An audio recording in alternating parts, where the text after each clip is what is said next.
Welcome to Skill Station. Today is our last lecture of our course Statistical Data Analysis by using Python. We have first completed our studio course from A to B. Now we have completed Python course 2. Today is our last lecture and we are going to discuss about time series analysis. What are time series analysis, why we need and how to perform time series analysis, their practical applications. And also, I have started SSS course. 2 lectures are uploaded on my YouTube channel. Must subscribe my YouTube channel if you want to master statistical analysis in advanced level. And after packing course from tomorrow or next day, I am starting qualitative analysis by using the NBO 2. So guys, so NBO we will discuss in detail. So guys, whatever you are beginner or it's your not big, but I will teach you coding in a very easy way. So first of all, what are time series analysis? Guys, must subscribe my channel and like video and comment if you have any question. So what are time series analysis?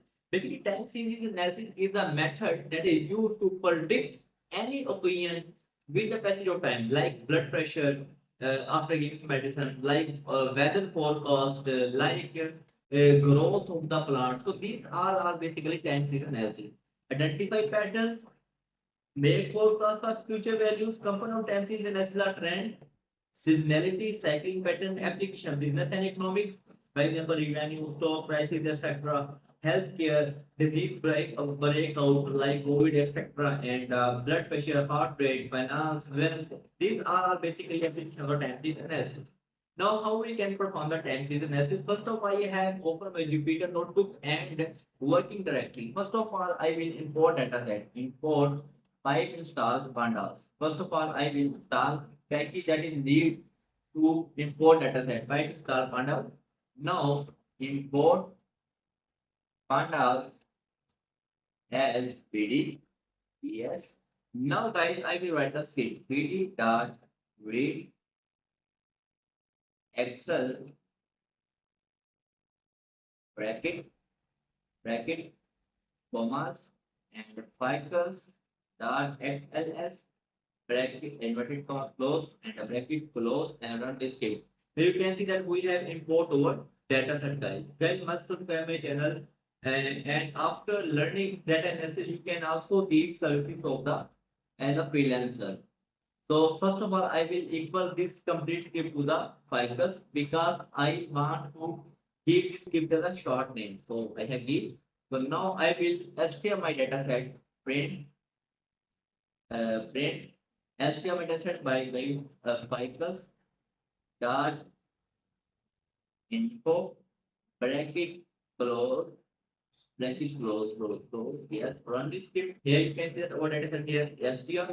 We will simply copy this script. We will paste script here, enter, and we will also copy this complete script from here, Control C, and we will print it Control V. Now we will completely copy this script Control C and come to the ChatGPT. So I want to perform statistics analysis with multiple graphs. So I will give this script to ChatGPT and ChatGPT will generate this script for me. I will copy this script. I have already messaged to the ChatGPT. Here you can see that I want time series analysis with multiple graph on Python. So simply I will paste my script here that I get from the ChatGPT. Control V and I will run this.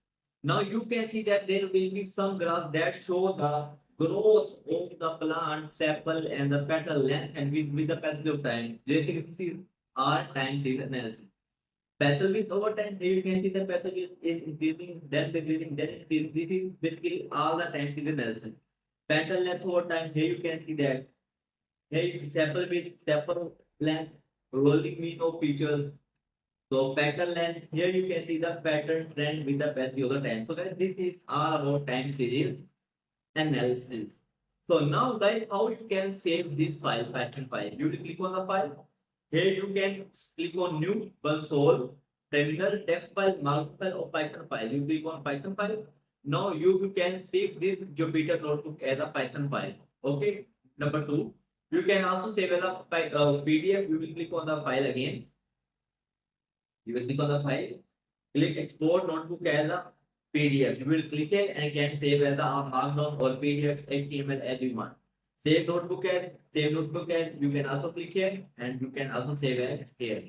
So this is how you can save it. So we will also discuss about the donor chart on the Python. What are donor chart? Basically, donor chart tell us the donor charts are basically like the pie charts. They tell us about the population growth, etc. Here you can see that. What are donor charts? Donor chart is a variation of pie chart where the center is cut off creating a donut shape. Example, if you want to show the distribution of flowers distribution into data set, pie chart show how much each species contribute to the whole. Not just same as pie but with a hole in the middle. Application of donut charts. Market share distribution, population by category, budget collection, sales, promotion by the product. Is a basically pie chart with the style better readability. So I will also get the script for the donut chart. I will copy the script and now I show you how donut chart looks like. Control V. I will run this script. Here you can see that donut chart how look like. Here you can see that these are basically donut charts that look like the pie chart. So this is all about guys the Python. So next time launching my course, SPSS two lectures are uploaded and done qualitative analysis by using NVO. Two courses will be started parallel. And NVO will learn how to start NVO, how to make transcripts, how to do coding, how to make something, how to perform thematic analysis. Basically, in sociology and psychology, mostly NVO software is used for qualitative analysis. So we'll discuss in detail. Also, we will discuss SPSS analysis in the detail. Commercial channel and stagnant. Now, well, one thing, if you want to get paid version of the SPSS for 10 years, you can get from me only in 2500. You can contact to my number or WhatsApp or comment in the video. I will read to you. Thank you.